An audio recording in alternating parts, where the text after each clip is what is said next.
Welcome to another edition of the Insider Mailbag. I'm Jared Johnson. I'm joined by the Mighty Joe Yeager. Mighty Joe, man, we're here actually it's a little cold, but man, beautiful sunny day here in West Texas, out in front of the Womble, next to the USA here. Texas Tech's new state-of-the-art basketball practice facility that's scheduled to be completed sometime this summer, is my understanding. That was always the original plan, and that's still the goal. And our first question is actually about the Womble. So it's from Raider Power 81, who says, will the Womble have a real fireplace or patio with a fire pit for Chris Beard's fireside chats? I have no idea. I've seen the plans. This was months ago actually. I'm not sure if the fireplace was in the plans originally, and I wasn't really looking for one at that point. But that is an excellent idea, Joe. It is. I mean, now that this has gotten out, it's just a case of let's go hit somebody up for another $10, $20, $30, $40,000 chump change for a lot of these guys. Are you on? Well, you got to build maybe a little alcove or something like for it, do it upright. So, now if Chris Beard hadn't thought about this, he may hear this and just said that's a pretty good idea. So maybe get it sponsored and everything. You know what I mean? Have somebody sponsor. Just hell, instead of having to get donation, have somebody sponsor it. Yeah. Where it'll be advertising. Whataburger. That's it. We found it. Whataburger. Get on it. Yeah. All right. Next question comes from TTU Sergeant, who wants to know, with the benefit of hindsight, who would our starting lineup for basketball be if we could pick the day one starters this season?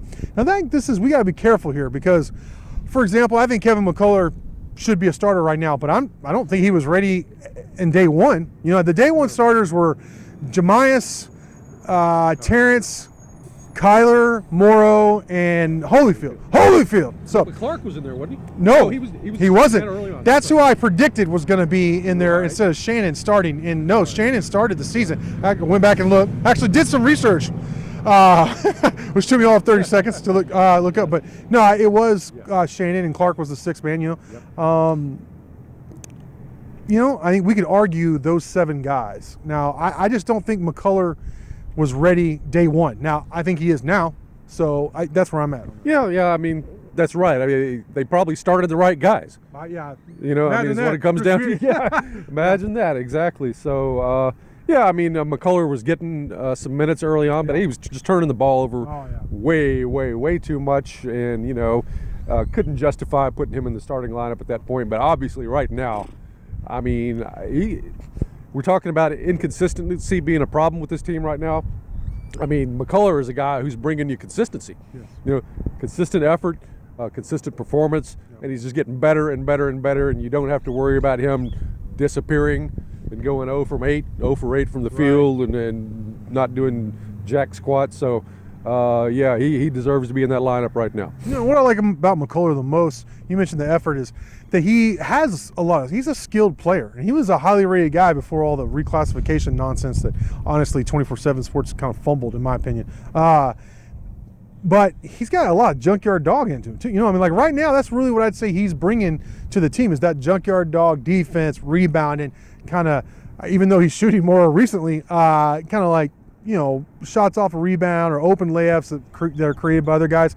But he is a skilled player. I mean, he's a guy that we thought of perhaps as a point guard, a really tall point guard. So there's no telling where his game is going to evolve this season, and then, moving forward, good night. So that's going to be exciting to see.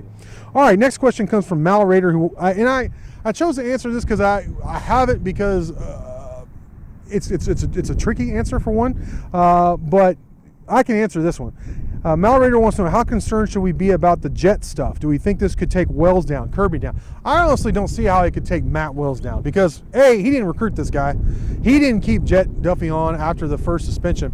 And then, honestly, if you look at the story that Mal Raider was talking about, and it's linked in the questions, it was an AJ story about a Freedom of Information request where they got a bunch of emails. They got like hundreds of emails from Texas Tech, and that proved that at least Wells and Hoka knew something was going on.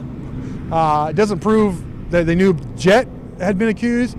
It proved that something was going on with sexual assault, and that they needed to talk about sexual assault in the athletic department, okay? Bottom line is, it's campus rule for them to not get involved. Once it goes to Title IX, it's Title IX. With Duffy already being lawyered up, as we know, from the first time, having sued the university after going through the first Title IX. I mean, they're in a bit of a pickle. They tried to bury him on the roster, obviously. They even played Tyner in Norman. A guy had no right taking snaps, in anywhere in Division I football. So they tried to bury him, all right? And they couldn't. It got to the point with the injuries and everything. And I don't know, people were calling for Wells' head and Yost's head for not playing Jett. So I don't know what he could have done differently. Now, Holcutt, do I think this is going to cost him his job? No, because I'm not sure he did anything wrong. I'm not sure they did anything right. I don't think anybody went out of their way to do the right thing for this woman, the young woman. And I don't know, it hasn't been proven that something actually happened. That's where I'm at. Because, we got to have proof. And I don't know how you get that proof. Because they mutually agreed, Joe, to settle it. And obviously, definitely wasn't kicked out of the university. On the other hand, I think it would be unintelligent, naive, all that, disingenuous to say there's a lot of smoke there. I mean, there's a lot of smoke that's not even public with that quarterback who's now no longer here. Right. So I think everybody is glad he's gone. Let's put it that way. And he probably should have been gone after the first thing when he was actually convicted in terms of Title IX. But that's hard to say, So I wasn't there. We weren't there. But no, bottom line is no, I don't think it's going to cost Kirby or Matt Wells their jobs.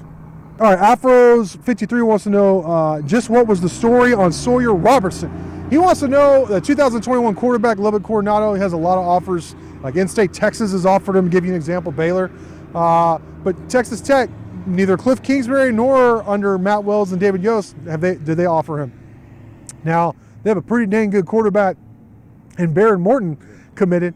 And it's obvious, and I've been told this by both coaching staffs, by the way, they have Baron Morton higher on the board. It's that simple. He's a West Texan. He gets Lubbock. He's a Lubbock native. 4-star guy, ranked number 180 in the country. He's actively recruiting a lot of guys for you. To me, you don't run off Baron Morton trying to get Foster Sawyer. Now, if Foster Sawyer goes on to be a Heisman guy or a big-time player, or he kicks your butt every year, it's going to be revisited, and they're going to be criticized, and perhaps rightfully so. So, all right, Texas Tech Austin asked, knowing what we know now, what would you call a disappointment, a good run, and a fantastic run by the basketball team in the tournament? Well, if they went one and done, that would be disappointing. Yeah. Okay. A good run to me is Sweet 16. Agreed. Get to the second weekend. A fantastic run would be simply making it to the Final Four again. And I'm not willing to rule that out. I mean, the ability when Tech plays its best, they're as good as any team in the country. It's just a question of, can they play their best often enough in a row to advance that far? Yeah. I mean, that's all it comes down to. I mean, it's just the I word, the inconsistency, or the C word, the consistency, that is going to determine what they do. Now, of course, they still have to get into the NCAA tournament, which means probably winning one more game. If they do that, then they're in, and then all bets are off. Anything could happen. They could go far. They could flame out immediately. This team just has such a wide range of possibilities and variables. Low floor, high ceiling.